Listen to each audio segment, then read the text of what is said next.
Como cristãos vivendo nestes tempos finais, precisamos urgentemente nos preparar para o que está por vir. Jesus promete transformar nosso medo em fé enquanto estudamos Sua palavra. Então junte-se a nós agora para a preparação para a crise final. Bom dia a todos. Louvado seja Deus pelo encontro das 3 da manhã. Que reunião. Amém. E louvado seja Deus pelo tema preparação para a crise final. Convido você a inclinar a cabeça comigo enquanto oramos. Nosso Pai que estás no céu, Tu és maravilhoso. E te agradecemos porque Tuas misericórdias se renovam a cada manhã. Grande é a Tua fidelidade, graça imerecida, longanimidade. Nos dás chance após chance, oportunidade após oportunidade e te agradecemos por quem Tu és. E oramos hoje para que, ao passarmos alguns momentos meditando em temas celestiais, que Teu Espírito Santo inspire, instrua e que uses este vaso frágil e fraco para a Tua glória. Pois pedimos essas coisas em nome do amado, de Jesus Cristo. Amém. Há uma escultura que fica em a Basílica de São Pedro, em Roma, é conhecida como Pietà. Foi criada nada menos por um dos maiores escultores da história, Michelangelo. Ele levou 2 anos para concluir o projeto e fez isso aos 24 anos de idade. Esta obra é amplamente reverenciada em todo o mundo como um exemplo magnífico do auge do período histórico do Renascimento italiano. E conta-se que, depois de ter terminado a escultura, outro escultor caminhou ao redor dela. E ele ouviu, com muita atenção, esse indivíduo atribuir a sua grande obra-prima a uma outra pessoa completamente diferente. Bem, naturalmente, isso não agradou nem um pouco ao Michelangelo.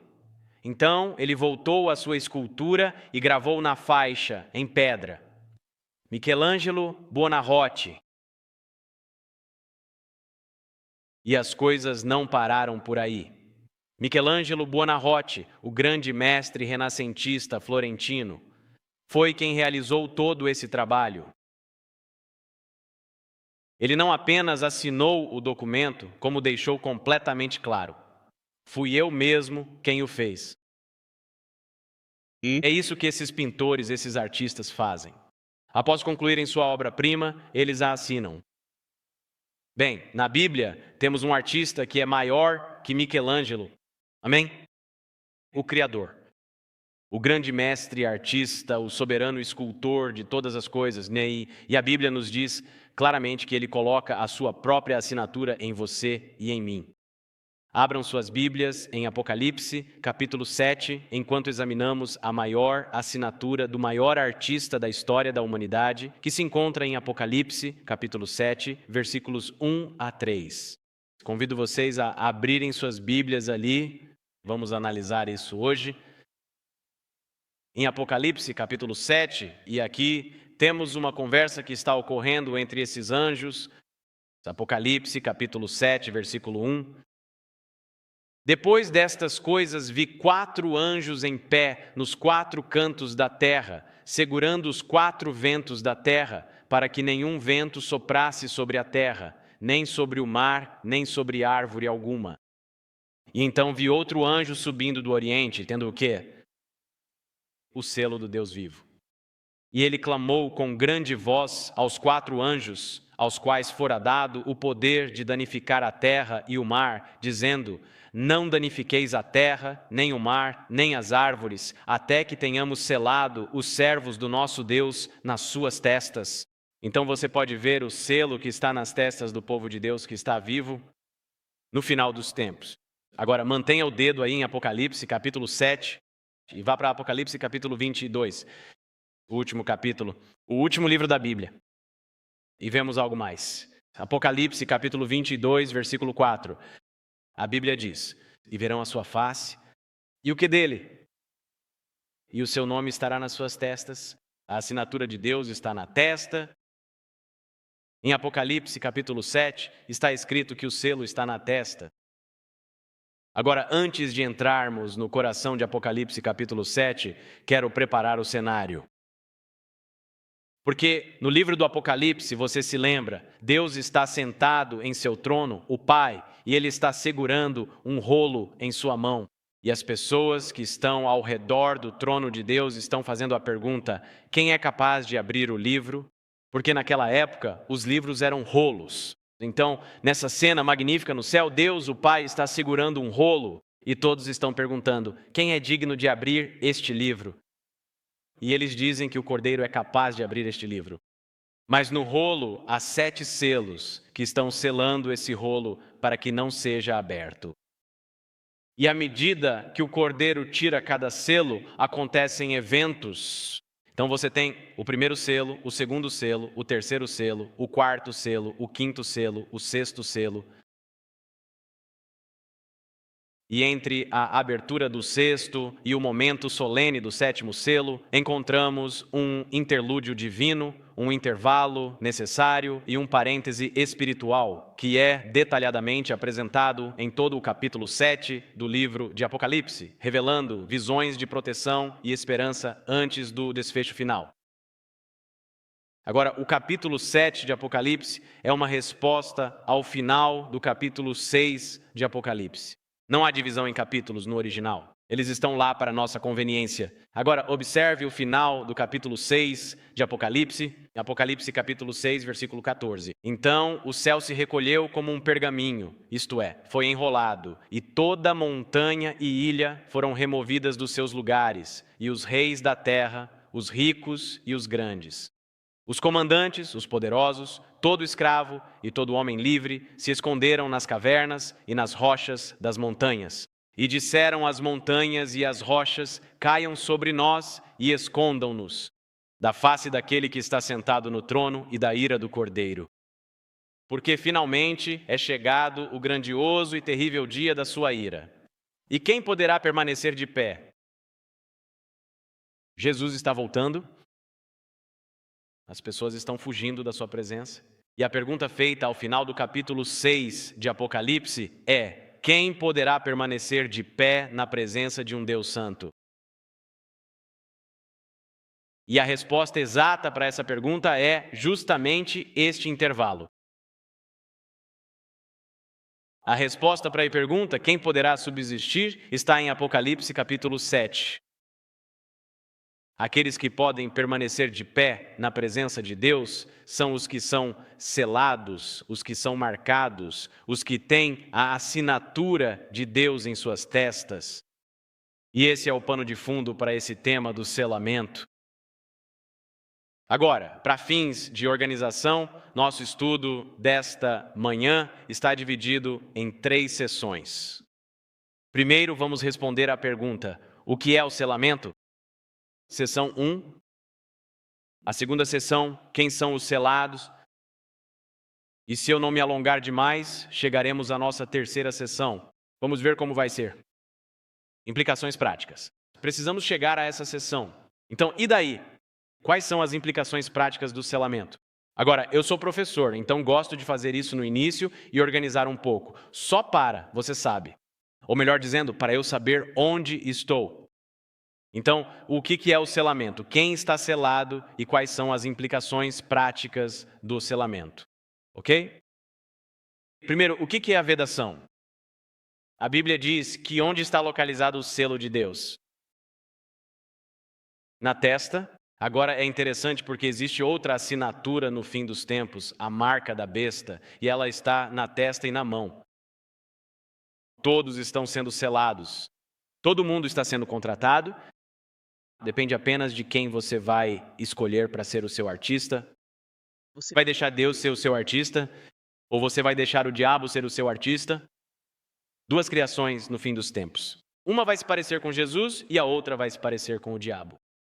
Agora é interessante porque a assinatura de Satanás está na testa ou na mão. A assinatura de Deus está apenas na testa. O que significa que haverá pessoas no fim dos tempos que vão apenas cumprir. Eles não estão necessariamente de acordo intelectualmente com as coisas que dizem respeito à marca da besta, mas eles acompanham. Esses podem ser adventistas. Senhor, tenha misericórdia, que sabem que isso está errado, mas querem garantir que, quando vão ao Walmart ou ao Sam's Club e conseguem passar o cartão de crédito e encher a barriga, dizem: "Ah, eu vou junto, eu vou cumprir." Mas eu realmente não acredito nisso. Bem, você ainda tem a marca, você ainda tem a assinatura, mas no fim dos tempos, o povo de Deus terá o selo somente na testa. Em outras palavras, não existe apenas ir junto. Não existe apenas cumprir. É na testa. A testa é significativa. Esta é o córtex pré-frontal, também conhecido como lobo frontal. E o Dr. Neil Nedley, onde eu trabalho na Universidade de Weimar, ele é o presidente lá, fez pesquisas incríveis sobre o lobo frontal. E em 1848, um operário ferroviário de 25 anos, chamado Phineas Gage, estava explodindo rochas e o que eles faziam era perfurar um buraco nessas rochas enormes, colocavam um explosivo lá dentro e compactavam com uma barra de ferro. E quando Phineas Gage, naquele dia fatídico, em 1848, estava usando aquela barra para compactar o explosivo, isso gerou uma faísca, o que causou uma explosão. E aquela barra de metal de quase 6 quilos se tornou uma trajetória, ou melhor dizendo, um projétil, e como o destino quis, ela entrou bem aqui. Não, bem aqui, na bochecha esquerda. Certo, bochecha esquerda, logo atrás do olho, e saiu do crânio dele. Agora não vou entrar nos detalhes sangrentos. Mas ele perdeu uma parte do córtex pré-frontal, o lobo frontal. Agora, essa é uma história incrível. Porque acharam que esse homem estava morto, mas ele se levantou e foi andando até o médico. O médico o examinou e disse: "Olha, você não está bem." Ele disse: "Estou bem." Ele voltou para casa. Ele estava fora de si. Ele perdeu a razão. Ele voltou para casa. E o mais notável dessa história é que esse homem não perdeu nenhuma habilidade motora. Ele conseguia funcionar normalmente. Ele conseguia cumprir suas responsabilidades diárias. Se ele mantinha sua capacidade cognitiva, ele conseguia somar e subtrair. Ele conseguia funcionar dentro da capacidade humana normal. Mas algo aconteceu. Como disse um dos médicos que tratou de Gage, logo após aquele grave acidente, depois disso, ele se tornou instável, irreverente, entregando-se às vezes à mais grosseira profanidade, o que não era seu costume anterior. Em outras palavras, esse homem teve uma mudança de caráter. E como disse um estudioso, ele é o primeiro caso em que se pôde ver que uma lesão relativamente definida no cérebro produziu uma mudança de caráter. Portanto, o lobo frontal, o córtex pré-frontal, é o que faz de você quem você é. São as faculdades superiores da razão e da consciência. E é interessante porque o nome de Deus, o selo, está na testa. É o lobo frontal, representa o personagem. Em outras palavras, o processo de selagem. É aí que nossos caracteres se tornam semelhantes ao caráter de Jesus Cristo. Amém? Você quer ser como Jesus? Precisamos ser selados, e isso é um processo. E isso é transformação de caráter. E a transformação de caráter não acontece da noite para o dia. Somos informados de que a santificação é a obra de uma vida inteira.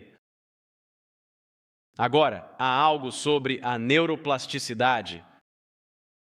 O que descobriram é que, quando você faz algo repetidas vezes, surgem sulcos físicos reais no cérebro. Isso se torna como uma rodovia. E há esses crescimentos que acontecem nas extremidades dos seus neurônios, chamados botões, porque eles disparam, disparam e disparam, e com o tempo esses crescimentos tornam os hábitos muito fáceis. Ao acordar, você escova os dentes automaticamente. Ao entrar no carro, imagine se tivesse que reaprender a dirigir toda vez. Você simplesmente faz sem pensar. Agora, lembra da primeira vez que aprendeu a dirigir? Foi um desafio. Eu me lembro da primeira vez que aprendi a dirigir um carro manual. Senhor, tem de piedade. Achei que ia ter uma lesão cervical. Mas agora, bem, cuidado. E não quero me gabar, mas sou muito bom nisso. O que aconteceu? Neuroplasticidade. Aqueles neurônios e esses sulcos. E quando chegamos a Cristo, louvado seja Deus, justificação, assim, de repente, perdão, absolvição, e você é aceito diante de Deus como se nunca tivesse pecado, louvado seja o seu nome.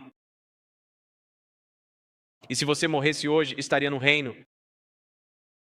No entanto, enquanto você estiver vivo, você anda com Jesus e ele diz: veja, vou criar em você uma imagem que se pareça comigo. Para nos tornar como Jesus, e isso é a santificação. E eu costumava pensar que quando fosse batizado, receberia uma lobotomia. Em outras palavras, Deus desceria com sua borracha celestial e removeria todas aquelas antigas conexões neurais da minha vida anterior, mas não funciona assim. Quando você é batizado, essas antigas vias neurais ainda existem, mas a beleza disso é que agora você tem o poder do Cristo que habita em você para construir novos hábitos. Amém? Novas vias neurais. Mas é um processo. Agora, certas coisas caíram por terra imediatamente. Não precisei mais lidar com eles. Mas outras coisas, depois que aceitei Cristo, continuaram me perseguindo. Você sabe do que estou falando? Eram desafiadoras e recorri a 1 João 1,9, dizendo: Senhor, obrigado por isso. Se confessarmos nossos pecados, Ele é fiel e justo para nos perdoar e nos purificar. Portanto, a graça na jornada não se trata do destino, trata-se de estar envolvido no processo. E enquanto você estiver nesse processo, Jesus diz: eu cuido de você, mas continue se esforçando, porque eu vou te criar e te moldar em uma nova criação que se pareça com Jesus. Esse é o processo de selamento. Ellen White diz: assim que o povo de Deus for selado em suas testas, não é nenhum selo ou marca que possa ser visto, mas um assentamento na verdade, tanto intelectual quanto espiritualmente, de modo que não possam ser abalados. Amém. Você tem coisas na sua vida que antes amava e agora odeia? Você tem coisas na sua vida que antes odiava e agora ama? Isso é uma obra da graça. O desejado de todas as nações, uma das minhas citações favoritas, diz o seguinte: toda verdadeira obediência vem do coração. Foi um trabalho feito com o coração, com Cristo. E se consentirmos, Ele se identificará de tal forma com nossos pensamentos e objetivos, moldará nossos corações e mentes em conformidade com a sua vontade, que ao obedecê-lo, estaremos apenas executando nossos próprios impulsos. A vontade, refinada e santificada, encontrará sua maior satisfação em servi-lo. Quando conhecemos a Deus, como é nosso privilégio conhecê-lo, nossa vida será uma vida de obediência contínua. Através da apreciação do caráter de Cristo, por meio da comunhão com Deus, o pecado se tornará odioso para nós. Em outras palavras, é como dirigir um carro. Você continua fazendo e fazendo e fazendo.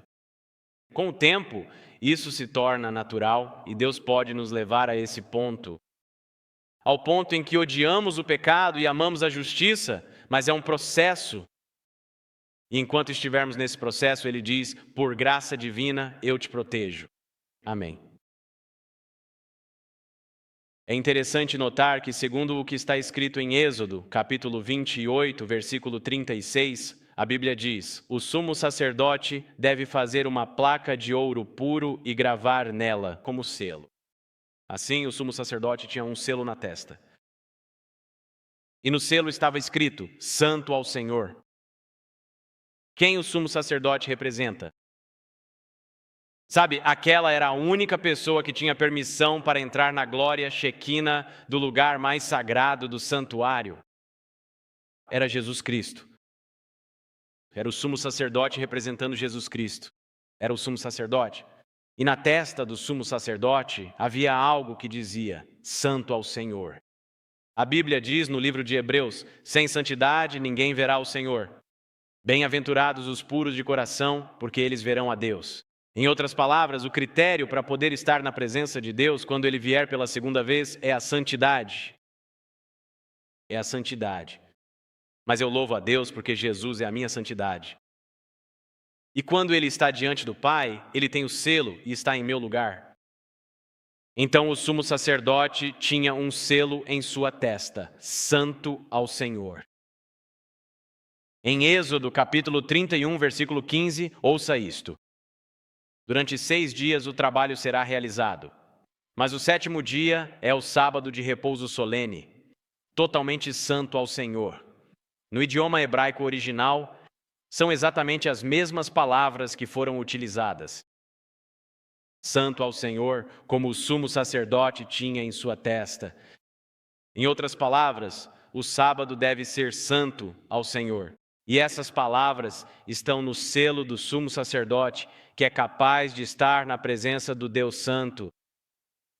Em outras palavras, a ligação entre o sábado e o selo é a mesma: santo ao Senhor. Agora quero que você pense sobre isso. Deus pega este planeta ou esta rocha que está sem forma e vazia, e Ele mesmo cria tudo. E é todo um processo. Ele a molda com cuidado, ele a preenche por completo. E então ele declarou: isto é muito bom. E no final ele disse: isto é muito bom. E no hebraico, eles não têm o muito. Diz: isto é bom, bom. Já fez algo, tipo um trabalho manual, onde você constrói algo e ao terminar olha e pensa: graças a Deus. Isso está bom? E então, depois que Deus cria sua obra-prima, Ele diz: isto é bom, bom. E Ele disse: sabe de uma coisa? Eu vou assinar isso. E Ele assina com sua assinatura, não em um lugar, mas no tempo. Amém? Em outras palavras, depois que Deus cria sua obra-prima, um planeta, a Terra se forma, se preenche, cria seres humanos que não são criados à imagem de Deus. Ele diz: sabe de uma coisa? Isso está tão bom, eu vou colocar minha assinatura nisso, mas não vou colocá-la em um lugar. Vou colocá-la no tempo. A Bíblia diz em Ezequiel, capítulo 20, versículo 12: também lhes dei os meus sábados como um sinal entre mim e eles, para que soubessem que eu, o Senhor, os santifico. Deus nos toma para si. Quando eu vim para o Senhor, minha vida era uma bagunça total. E Ele pega você e a mim, com a nossa bagunça, com a nossa disfunção. Ele diz: ande comigo. E Ele recria em nós a imagem de Deus. E quando ficamos parecidos com Ele, Ele diz: sabe de uma coisa? Isso é bom. Amém? E Ele finalmente nos dá o seu aval. E aqui está a beleza da coisa. Toda vez que você guardar o sábado, é uma homenagem não apenas à criação, mas também ao nosso lazer. E o que vocês fazem no sábado? Você trabalha? Você descansa? Então por que descansamos? Porque para mim, quando ouço algo sobre santidade, eu penso: eu não sou santo. E há uma tendência de sentir ansiedade, de ter essa sensação de que não estou à altura. Eu nunca serei o que Deus quer que eu seja. E então Deus diz: olha, eu não quero que você faça isso todo ano. Eu não quero que você faça isso todo mês. Eu quero que você faça isso toda semana. Porque temos a tendência de esquecer E pensar que podemos conquistar o céu com nosso esforço e achar que precisamos trabalhar para merecer, para ganhar a nossa salvação, para nos tornarmos santos. Mas Deus diz: não, não, não. A cada 7 dias, como o 7º dia que está prestes a chegar, como uma onda santa nesta noite, nós descansamos. E isso nos lembra que, em meio à nossa ansiedade de nunca sermos bons o suficiente, Deus diz: não trabalhem hoje. Descanse neste dia, pois é isso que você precisa fazer. E nós nos acomodamos e descansamos nessa certeza. E nós, disse ele, Senhor, eu ainda não cheguei. Na verdade, eu me sinto muito indigno, mas Deus diz: não se preocupe, não se preocupe. Eu te protejo. Descansar. Assim como santifiquei um dia, posso santificar você. E a cada 7 dias nos lembramos do Deus que é o mestre artista que está construindo sua obra-prima em sua vida e na minha. E nessa jornada ele diz: descanse, eu te protejo. O que comecei, serei fielmente concluído. Aleluia. Louvado seja o seu nome. Agora, sempre que você falar sobre o teto, a esse assunto que sempre surge, eu só preciso abordar isso aqui. É exatamente essa a ideia. De perfeição absoluta. E, primeiramente, perfeição, do ponto de vista bíblico, não é o que Platão, Aristóteles e esses pensadores gregos pensavam como algo estático. Você sabe, você será perfeito no céu, mas sabe o que faz o céu ser céu? É o crescimento eterno. Em outras palavras, você vai acordar todo dia e vai pensar: uau, crescer para me tornar mais parecido com Jesus. Mas ele nunca chega a lugar nenhum porque é infinito. E essa tensão dinâmica entre o que somos e o que deveríamos ser. Agora, não estou dizendo que seremos pecadores no céu, não me interpretem mal, mas sim que haverá crescimento eterno. É isso que faz do paraíso, paraíso. Assim, a ideia é que seremos perfeitos no céu, mas cresceremos no céu pela graça de Deus. Portanto, a perfeição, do ponto de vista bíblico, é dinâmica. Agora, existem 2 perigos em que podemos cair. Um deles é: não há vitória sobre o pecado. Esse é um dos perigos. Em outras palavras, o pecado é tão poderoso que é mais poderoso do que Deus. Que Deus não pode te dar vitória sobre seus vícios. Esse é um dos perigos. E que deste lado do céu continuaremos pecando até Jesus voltar. Esse é um dos perigos. E precisamos reconhecer que na Bíblia, a Bíblia diz que Deus pode fazer qualquer coisa. Amém. O pecado não é mais poderoso do que Deus. E é por isso que Judas 24 diz: ora, aquele que é poderoso para vos guardar de tropeçar e para vos apresentar irrepreensíveis diante da presença da sua glória com grande alegria. Em outras palavras, Deus pode te dar vitória sobre todo vício na sua vida. Agora, a graça na jornada. É por isso que temos João 1:9. Mas precisamos reconhecer que Deus é poderoso. E eu posso ir até aquele viciado em metanfetamina, aquele viciado em cocaína, aquele viciado em pornografia e dizer: olha, existe graça, Deus cobre o seu pecado. E ele diz: vai e não peques mais. E esse mandamento é uma promessa. Então esse é um dos perigos. O outro perigo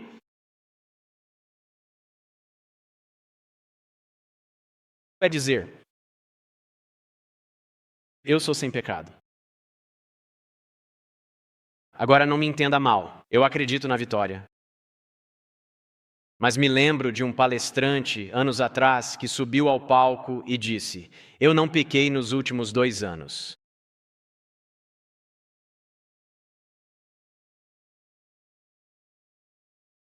E eu fiquei pensando,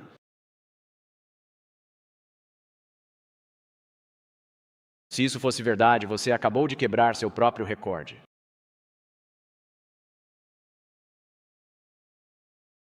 porque eu acho que o orgulho é um pecado. Agora quero que você ouça isso de Ellen White, Atos dos Apóstolos, página 561. Que os anjos registradores escrevam a história das lutas e conflitos sagrados do povo de Deus. Que eles registrem suas orações e lágrimas. Que Deus não seja desonrado. Pela declaração vinda de lábios humanos, eu sou sem pecado. Eu sou santo. Lábios santificados jamais pronunciarão palavras tão presunçosas. Você está ouvindo isso? Em outras palavras, uma pessoa sobre quem Deus olha e diz: vejo Deus agindo nela, ela é santa por causa da santidade de Cristo. Esses indivíduos nunca vão se levantar e dizer: eu sou sem pecado, eu sou santo. Ou seja, há uma diferença entre como Deus nos vê por causa de sua justiça e a nossa própria autoconsciência. Porque aqui está o paradoxo. Ellen White continua: quanto mais você se aproxima de Cristo, mais defeituoso você parecerá aos seus próprios olhos, pois sua visão será mais clara e suas imperfeições serão vistas em nítido contraste com o caráter perfeito dele. Não desanime. Isso é uma evidência de que as ilusões de Satanás estão perdendo o poder. Na verdade, é uma evidência de que você não está perto de Cristo. Se você sente: eu cheguei, estou em casa. Eis o paradoxo. O Senhor Deus nos concede a vitória, mas lábios santificados nunca se atreverão a se levantar e dirão: eu não tenho nenhum pecado.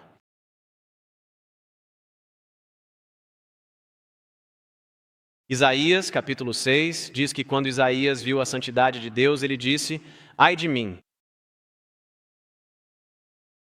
Essa sim é uma tensão saudável.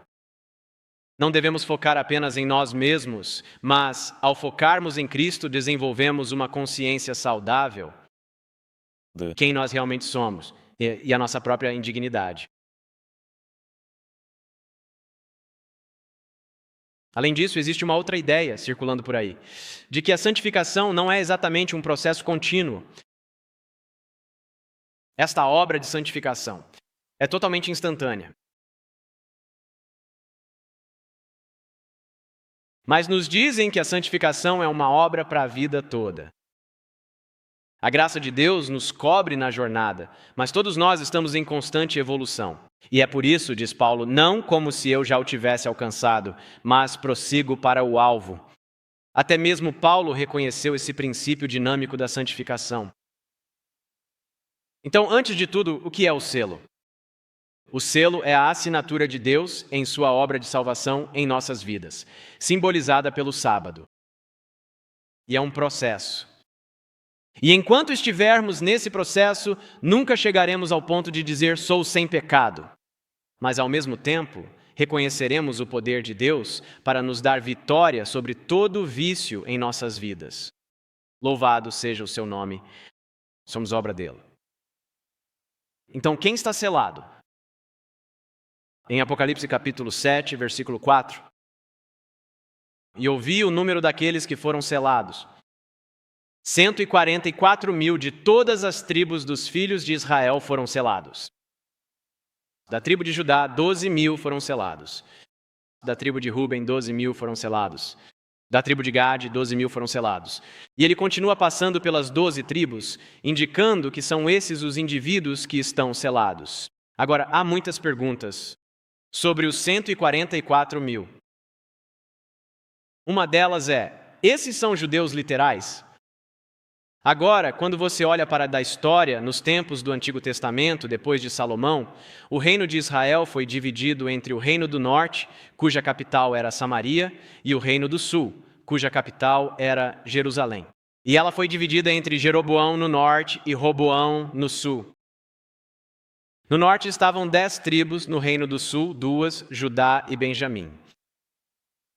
Agora, quando você olha para a história do Antigo Testamento, vai notar que os 10 reinos do norte caíram em cativeiro dos assírios, e eles se casaram com outros povos e perderam sua herança. Hoje em dia você não consegue encontrar alguém que seja um rubenita de sangue puro, Você não consegue. Você não consegue. Eles não existem. Eles não existem. Agora, Jesus veio de qual tribo? O reino de Judá.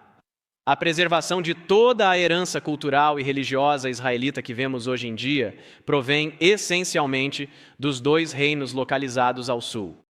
Eles foram levados ao cativeiro pelos babilônios, mas foram restaurados e, em grande parte, eles conseguiram manter sua herança étnica. Então, apenas do ponto de vista histórico, é impossível conseguir 12.000 rubenitas, 12.000 gaditas. É matematicamente impossível. Agora, além disso, em Romanos, capítulo 2, versículos 28 e 29, pois não é judeu quem o é exteriormente, nem é circuncisão a que é exterior na carne, mas judeu é aquele que o é interiormente, e circuncisão é a do coração, no espírito, não na letra. E o louvor desse não vem dos homens, mas de Deus. Em outras palavras, se você aceitou Cristo, você é um judeu espiritual. Esse é o judeu do Novo Testamento. Gálatas, capítulo 3, versículo 29. Se vocês pertencem a Cristo, então são descendência de Abraão. E herdeiros, segundo a promessa. Então, isso é simbólico. Isso é simbólico. Isso não é Israel literal. Agora, eu acredito que pessoas que aceitam Cristo, que por acaso têm herança judaica, estarão no reino, e elas são espirituais, Israel. Mas já não se trata de um patrimônio étnico, é uma questão espiritual. Agora, outra pergunta que as pessoas têm feito é sobre o número 144.000, um número literal. Ora, o livro do Apocalipse é um livro de símbolos. Não se trata de um povo literal. É simbólico em termos do simbolismo de Israel. E 144.000 é um múltiplo de 12. Agora, a importância do número 12, das 12 tribos dos 12 apóstolos, as 12 tribos compõem o povo do Antigo Testamento. Os 12 apóstolos, Novo Testamento. Por isso, acredito que este é um número simbólico, referindo-se ao povo de Deus que será trasladado sem ver a morte. Agora, algumas pessoas presumem que os 144.000 são salvos por meios diferentes, mas se você olhar no versículo 14, a Bíblia diz que eles lavaram suas vestes no sangue do Cordeiro, ou seja, eles são salvos como você e eu. Os 144.000 são o povo de Deus que está selado e vivo quando Jesus voltar. Em outras palavras, eles nunca provam a morte. A Bíblia diz que eles são descritos como pessoas em cujas palavras não se encontra engano. Não há dolo em suas bocas. É interessante porque em 1 Pedro 2, versículo 22, a Bíblia diz que Jesus também não tem dolo em sua boca. Eles se parecem com Jesus. Eles se parecem com Jesus. Agora, é interessante porque quando você olha para as 12 tribos e esses nomes, esses caras, são algo diferente. Em outras palavras, Deus poderia ter dito a tribo de Elias, a tribo de Daniel, e poderia ter deixado José ali, a tribo de José. Mas quando você olha para essas tribos, como chegamos a 12 tribos? Agora, deixe-me te dar um pouco de história aqui. Jacó amava Raquel, mas ele teve um pequeno troco porque Labão o enganou. Então ele tem sua noite de núpcias. Você consegue imaginar como era ser Jacó? Naquela época não existiam LEDs. Estava escuro, entendeu? Então na noite de núpcias, acorda de manhã. Ei, querida, estou tão feliz por ser casado com você. Jacob deve ter tido um ataque cardíaco. Leia.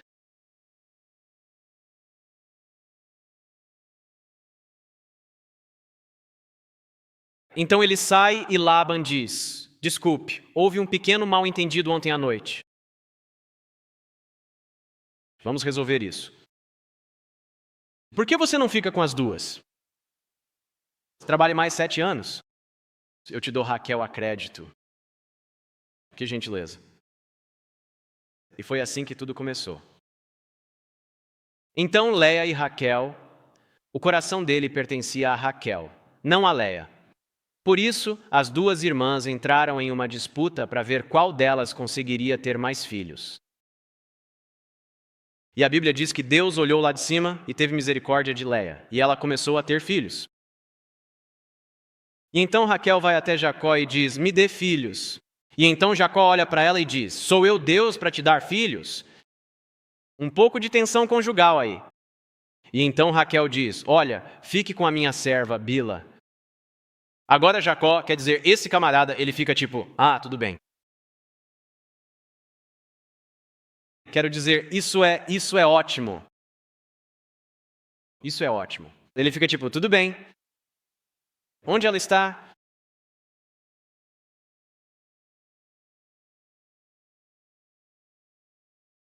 E assim ela tem Dan e Naftali através de Bila.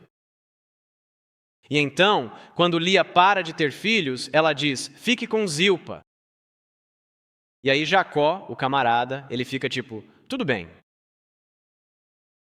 E assim ele teve Gad e Aser. Isso é disfuncional. Isso é uma bagunça. Foi assim que surgiram as 12 tribos, amigos.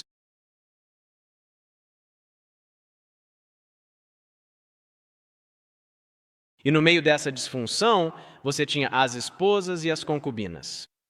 Concubinas são esposas de segunda categoria. Então isso é como um caldeirão de disfuncionalidade. E no meio disso você tem Simeão e Levi. Lembra o que aconteceu?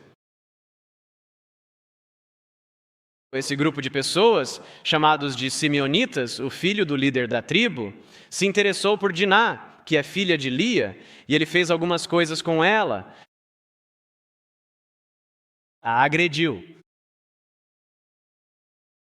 E se você conhece irmãos, Simeão e Levi não aceitaram isso numa boa. Então esses irmãos vão até os simeonitas e dizem: ei, pessoal, sabemos que vocês gostam da nossa irmã Diná. Vamos fazer um acordo. Se vocês, todo o seu povo, se todos vocês se circuncidarem, está feito o acordo. Então eles ficam animados. Ah, ótimo.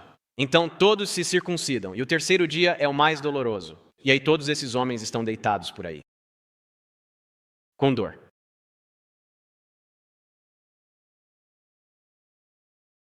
Então Simeão e Levi entram na cidade e matam todos os homens daquele grupo. Genocídio. Foi isso que eles fizeram. E então você tem Judá. Judá. Há um capítulo inteiro sobre Judá. Judá. A nora dele tem um marido. É assim que ela se torna nora, eu acho. Você sabe, é o filho de Judá. E ele morre. E então, de acordo com o costume, ela tinha que se casar com o irmão. Mas o irmão também morre. E então há um filho mais novo. E Judá, a essa altura, está um pouco receoso. Ele pensa: não está dando muito certo com Tamar, porque todo filho que eu dou para ela, você sabe. E então Tamar percebe que o filho mais novo está crescendo e ainda não se tornou, você sabe, noivo dela. Então ela tem uma ideia. Isso é loucura. Ela se veste como uma prostituta e Judá, puf, Senhor, tenha piedade. Ele a vê. E ele diz: olha, você está aberta para negócios? Então depois, como garantia de que ele faria o pagamento, ela diz: olha, eu preciso do seu cajado e da sua pulseira. Ela pega isso. Ela é esperta nesse sentido. Então a pessoa vai fazer o pagamento e eles dizem: ela sumiu. Mais tarde, Judá descobre que Tamar está grávida. Você tem que amar a hipocrisia dele. Ele diz que ela seja queimada. Bem, eu fico pensando, o que você acabou de fazer? Quero dizer, é isso, ele disse, que ela seja queimada. E então ela mostra o cajado e a pulseira dele e diz: de quem são estes objetos? E ele fica tipo: uau. E ela tem gêmeos. Rubem dorme com a madrasta e Jacó fica sabendo. E em seu leito de morte, ele disse: você profanou o sofá de seu pai. Isto é uma completa e total bagunça.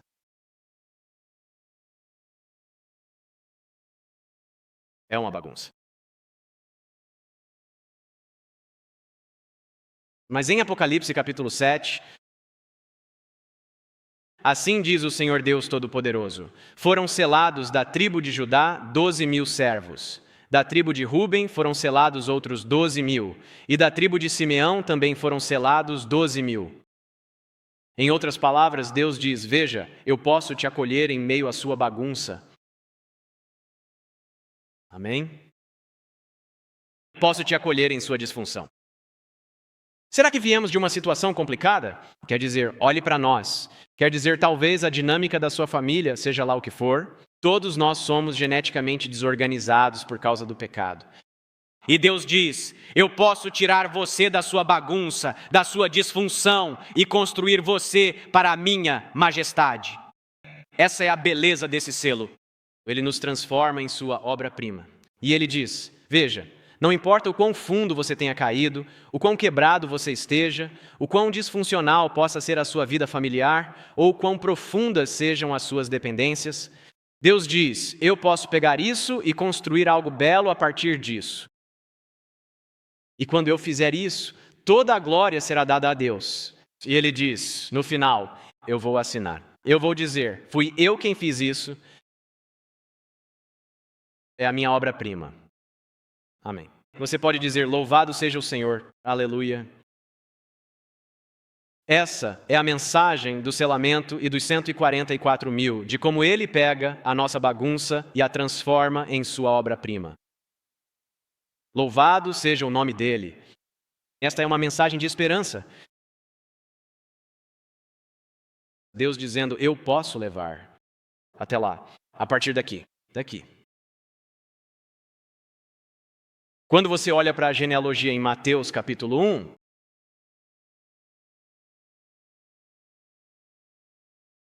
você sabe quem está na genealogia? Judá.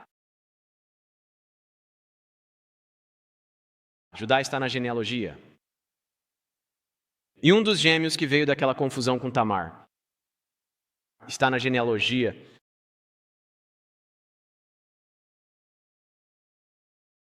Davi está na genealogia. E aquela confusão com Batseba, aliás, a Bíblia ainda diz, com Batseba, a esposa de Urias. Isso ainda está na genealogia. Em outras palavras, a Bíblia disse, vamos colocar Urias aqui porque essa é a esposa dele. Isso é uma bagunça. E dessa situação veio Salomão, e Salomão está na genealogia. Em outras palavras, há gentios, há Raabe. Então, se você olhar na genealogia de Jesus, é uma bagunça. Mas no final você tem Jesus. Você diz, glória a Deus. No meio da bagunça de Judá e Tamar, e Raabe, e Davi, e Batseba, Deus diz, olha, isso é uma bagunça. Esse não era o plano A, mas eu ainda posso chegar lá a partir daqui. Amém. Porque no final eu ainda posso ter Jesus.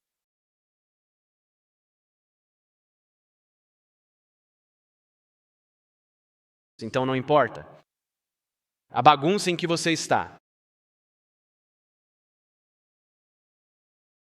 Não importa o quão quebrado você possa estar. Você pode achar que não há esperança. Talvez você possa até pensar que realmente não existe nenhuma saída para isso. Deus nos diz, eu ainda posso conseguir, pois a Escritura nos afirma que Deus tem 1000 maneiras diferentes de agir, de prover para nós das quais nada sabemos. Ele pega a nossa bagunça e Ele nos edifica continuamente e nos transforma plenamente em Sua majestade. Em Deuteronômio, capítulo 6, isso é conhecido como o Shema. Todo judeu se levantava de manhã e recitava o Shema.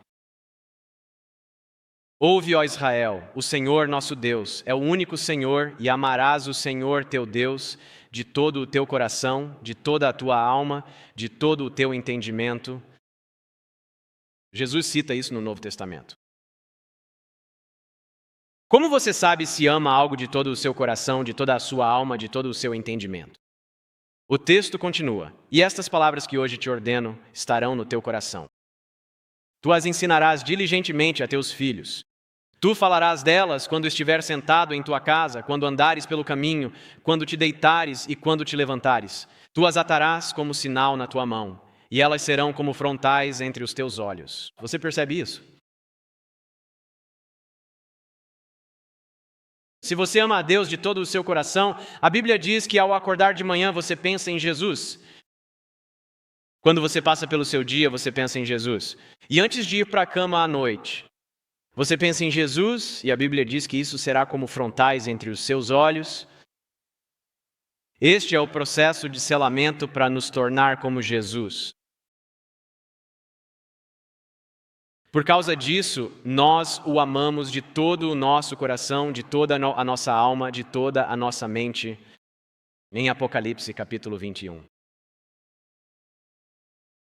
Nos versículos de número 10 ao 12, a Nova Jerusalém apresenta em seus grandes portões os nomes devidamente gravados e escritos das 12 tribos de Israel.